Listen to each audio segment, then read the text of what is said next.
and you're still tuned into Sakasi's We're Building the Nation, Bodhi Nasi.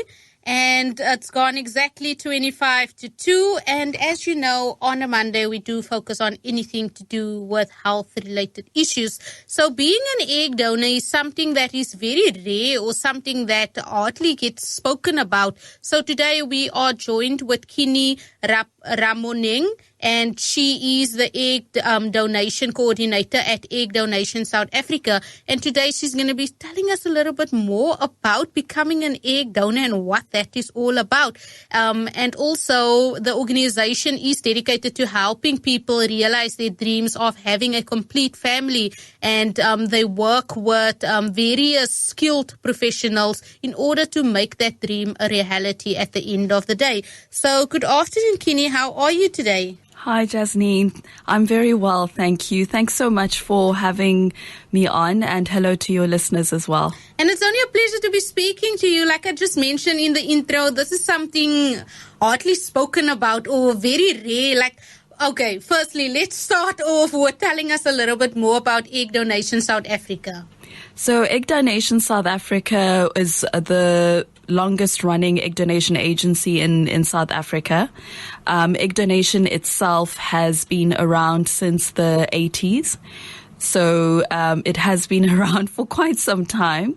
But as you said in your intro, that not much is known about it, and people don't speak about it as much as it is done. That's mostly, I think, because of the stigma that surrounds infertility. Yeah.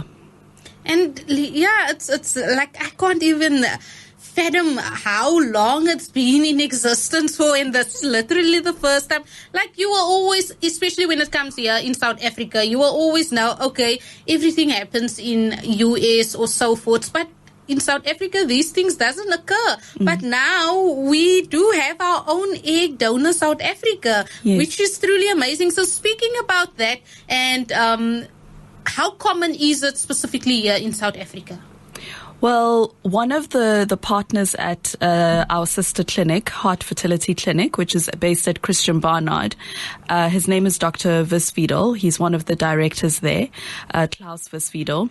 He actually did the first egg donation case in South Africa, achieved the first egg donation pregnancy in South Africa in the mid-80s. And as to how common it is, it's difficult to say, but perhaps the statistic will give you an idea. It's that 1 in 6 couples suffer from infertility. And there are different ways to treat infertility, from artificial insemination to IVF using your own eggs. Then there's egg donation, and there's also surrogacy.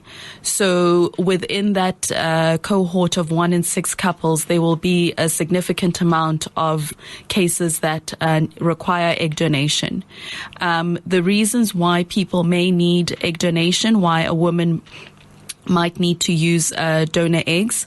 There are different reasons. Some women may have had a cancer that would have destroyed, or the treatment of the cancer, like chemotherapy or radiation, can destroy the egg cells in the ovaries. So after they've recovered from their cancer, they may need to use an egg donor.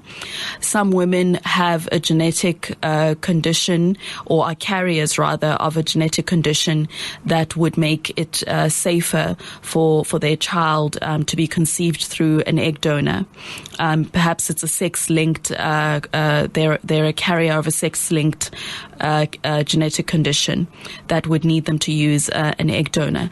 And what we are seeing more and more through the years is that women are waiting until later in life to have children. Many good reasons for that. Most women these days don't marry the first guy or young man that we fall in love with, or person that we fall in love with. And a lot of women pursue tertiary education and career travel. So you find that women are putting off motherhood until later in life, until maybe their mid to late 30s. And your fertility as a woman rate drops exponentially after the age of 35, making it harder for you to conceive because of your diminished ovarian reserve, as we call it. Kinny, and this is something very new to me and very interesting that you're speaking about. So, speaking about all of that, and most of the time it comes down to security, because you first want to know that your life is secure in order to be able to raise a child, especially in the world that we currently living in. So it's no use just in your early 20s just conceiving children before the time. So that is why most people or females tend to also wait longer to know, is this going to be my life partner or so. And then also just listening to what you just stated now, speaking about IVF, yes. Speaking about IVF and surrogacy, like when we do speak about egg donor, it is completely different to those two, correct? So the egg donation process itself, what the egg donor does in effect is an IVF cycle, or I would say 3/4 of an IVF cycle. So with an IVF cycle or an egg donation cycle, you would probably be put on the oral contraceptive pill to regulate your menstrual cycle. If you are still receiving your periods, then you would go on a course of medication or ovarian stimulation, or controlled ovarian stimulation. Then you would have you would have scans, about three or four scans to monitor how well your follicles or your eggs are growing. And then 2 days later, you would have the egg retrieval. So that's how an IVF stroke egg donation cycle would work. But if you were having IVF with your own eggs, you would go through that entire process I've just described. But if it's with your own eggs, 5 days after your egg retrieval, that the eggs are taken out of your ovaries, you would have the embryos that have been created in the laboratory transferred into your uterus. But with an egg, the difference between an egg donation cycle and an IVF cycle using your own eggs is that with the egg donor, her work ends at the egg retrieval. Okay, because I wanted to say some surrogate mothers also are able to put in their own egg in someone else's body to carry the child for the full term. Yes, so in South Africa, surrogate would either could also use an egg donor's eggs, but she doesn't go through the IVF process. Okay. The egg donor goes through the IVF process until the egg retrieval. Then the eggs are grown in the laboratory for 3 to 5 days, and then transferred. The embryos are then transferred into the surrogate's uterus. So with the egg donor, whose DNA does the child carry then? It will carry the DNA of the egg donor and also the sperm, if the sperm was given by a partner or a husband or a sperm donor. Okay, that's quite interesting. And what is the process to becoming a donor here in South Africa? So with us, an egg donor needs to be between the ages of 19 and 29. You need And just to interrupt you there, because you're saying 19 and 29, what is the reasons for that? So the reasons are because your eggs or your ovarian reserve is still in a healthy state for those age groups. As I said earlier, your fertility rate does drop from 35. So for a new donor that is coming onto our database, we only take new donors up to the age of 29. But if say you have your first donation with us when you're 28 and everything goes well, and you happen to have your other donations with us when you're over the age of 29, that is fine for a few more years, like in your early 30s. Can donate multiple times? Yes. In South Africa, egg and sperm donation or gamete donation is regulated by the National Health Act. And an egg donor can create 6 live births from her donation, a maximum of 6 live births from her donation. So, yes, that is the limit. Kenny, so it's important to ask, what is the disadvantage of becoming an egg donor? There are no disadvantages per se, Jasnine. It is a commitment in terms of time, and I can get a little bit into that, and also in availing yourself physically to the process. But just to get back to the requirements, you asked about the requirements. You should be between the ages of 19 and 29. You should have grade 12. You should have a healthy BMI or a healthy weight. It's not so much about the looks or the aesthetics. It's because if you are overweight, if your BMI is over 30, you have an increased risk for the anesthetic, and you would need more medication. So that's you would need to have a healthy weight. You also should not have a family history of bipolar disorder or schizophrenia. And we are very interested in the mental health of our egg donors as well. So depression and anxiety and addictions are things that we look at as well, but they are not necessarily exclusion criteria. And then we draw up a profile of the egg donor using her childhood photos up until the age of 10. Because egg donation is anonymous in South Africa, which is an important point to make. Egg donation is anonymous, so you don't know who you're donating to, and they don't know who you are, so that we don't show them or release any identifiable information. But they are able to see your childhood photos so that the recipient can choose a donor who looks similar to them in terms of facial features, your height, your weight.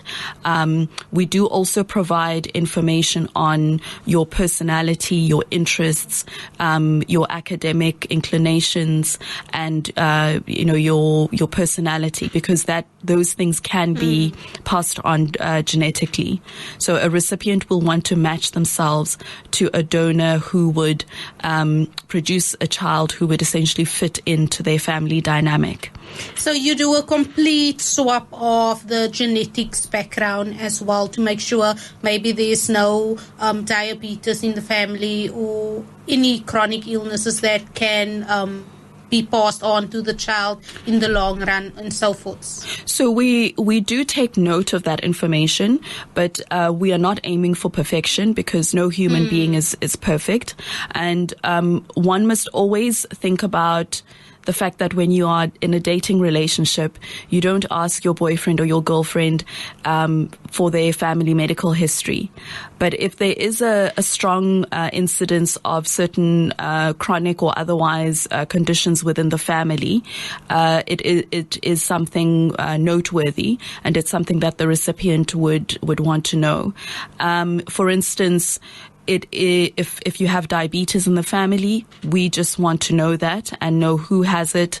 There's a long list of medical conditions. We kind of list every medical condition under the sun. It's more a case of arming the recipient with information versus using the information to exclude a donor. It's like if you and I know that we have diabetes or certain cancers in our family, it will affect the way that we carry out our lifestyle in terms of health. If I have a big family history of hypertension, and so I'm very watchful of that at my age, of how to care for myself. And so the information is there for the recipient to make health decisions for their child in the future. And Kenny, with everything, there's always a law that goes with it. So what is the legal situation on becoming that egg donor here in South Africa? Is there anything that disqualifies you of becoming a donor? Or maybe I decide, okay, I want to become an egg donor, and now I donate my eggs, and all of a sudden I tend to change my mind. Is there anything that that holds me from being able to do that? So the National Health Act doesn't specify exclusions, it gives an outline of what the requirements are from the medical establishment that is seeing to or managing the egg donation process in terms of anonymity of the donor and the recipient, and the donor going through a psychological assessment. The assessment is important to look at the donor's state of mind. As I said earlier, it is important to us what the donor's state of mind is.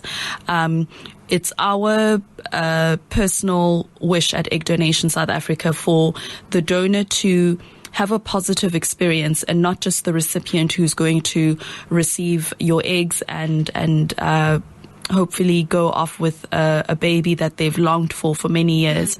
We want the process to be a rewarding one for the egg donor as well. So, for instance, if a donor is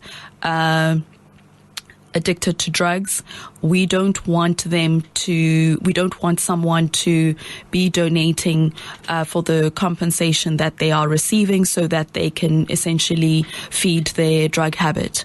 We would not want it to be harmful to the donor in terms of that. So the donors go through a psychological assessment. It's a once-off assessment that happens once a year. And there are certain blood tests that for infectious diseases that the donor undergoes, although that's not stipulated by the National Health Act. So the things that I have mentioned are what we are looking at. So if the exclusion criteria is what I mentioned earlier, in terms of bipolar and schizophrenia, if you are your BMI is over 30, or if your BMI is too low, then you also wouldn't be able to donate. And I've heard you speaking about compensation, so that means you get paid to become a donor. So it's not payment. Egg donors are compensated 7,000 Rand each time you donate. So if you donate 6 times, you will receive compensation of 7,000 Rand each time you donate. And that compensation is for your time and effort. As an egg donor, you would probably come to the clinic once you are chosen to donate by a recipient. You would attend a total of 4 doctor's visits. The first visit is a screening appointment for blood tests and a transvaginal ultrasound scan to check that your ovaries and your uterus are healthy. You would also, at that appointment, meet the nursing sister who would show you how to use the injections.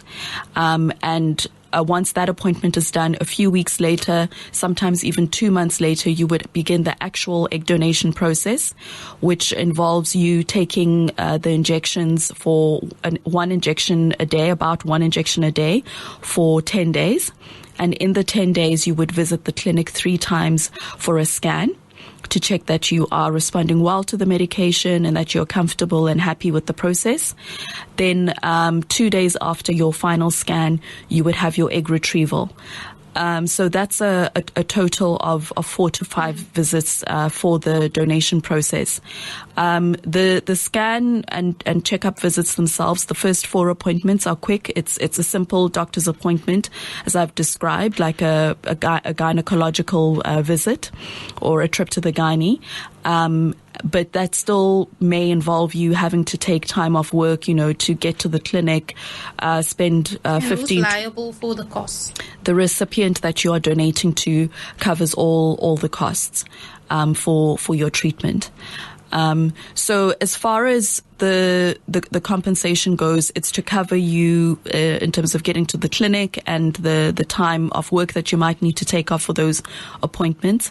And because the recipient is covering all of the expenses for your donation, it's important that and it is recognized as a donation. It's not a job or an obligation. It's a donation. And that's an important distinction, important distinction that we make in South Africa, that it's a donation. Because it is that, we still require that when someone decides that they want to be an egg donor, that they are integrous in their intention and that they are responsible and that they show up for their appointments, and that they are actually committed to the process. Because on the other side of your commitment is a very real person who needs your commitment and your time, and we would like you to honor it in the spirit of it being a donation. And Kenny, since we are running out of time and people actually want to know, like, how can they speak more to you about becoming egg donors or understanding how the whole process works of egg donors, how can they make contact with Egg Donor South Africa? Okay, so you can go onto our website, which is Egg Donation South Africa. You can also reach us at our sister clinic, which is Heart Fertility Clinic, .co.za, and that's HART, and Fertility Clinic. We are at Christian Barnard Memorial Hospital, and we are on social media with both those names, Egg Donation South Africa and Heart Fertility Clinic. Okay, so that is the easiest way to go via either Heart Fertility or Egg Donation South Africa. That's right. Are there any additional words in closing? Yes, I would encourage anyone between the ages of 19 and 29 to contact us if you meet the requirements we've spoken about. Egg donation is very rewarding. It's also an opportunity for you to know where you stand with your reproductive health. And it's a wonderful way for one woman to help another woman in need. And it's beautiful. And everyone loves it. It's a wonderful thing to do for another woman or another couple. Definitely, I agree with you, and especially if we do look at the fertility rate, it is quite shocking here in South Africa how many parents are not able to have that bundle of joy in their lives. So this is actually, I've learned a lot today. So thank you very much, Kenny, for coming through and telling us a little bit more about egg donation and also the beauty of becoming a donor. So if you want to know a little bit more, you go via Egg Donation South Africa, or alternatively go via Heart Fertility, and they will be able to give you more information, but they are all over social media as well. So again, thank you very much, Kenny, for coming through and telling us a little bit more.